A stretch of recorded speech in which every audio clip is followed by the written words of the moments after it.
চলো আজ তোমাদের সাথে what I it in a বিয়ে বাড়ি শেয়ার করি। জানি শুনতে কিছুটা অড লাগছে, তবে বিশ্বাস করো ওই দিন আমরা এমন সময়েই পৌঁছেছিলাম যে খাওয়া ছাড়া আর কিছুই করার মতো টাইম ছিল না। যাই হোক, প্রথমে স্টার্টারে ছিল coffee, pakora, French fry, phuchka আর রেশমি কাবাব। কফি আর ফ্রেঞ্চ ফ্রাই ছাড়া সবকিছুই অল্প অল্প খেয়েছিলাম। দেন এবারে বসে পড়েছি মেন কোর্সে। শুরুতেই দিয়েছিল নান আর চিলি চিকেন। এখানে যা যা আমি খেয়েছি সেগুলোই দেখাচ্ছি।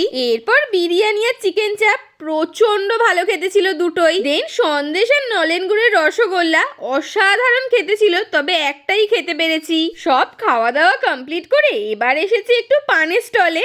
আমি কিন্তু পান একদমই খাই না, তবে এই ফায়ার পানটা ট্রাই করব বলে এসেছিলাম। পান যেমন পারে হোক, কাকুর নাচ আর অ্যাক্টিং অসাধারণ ছিল।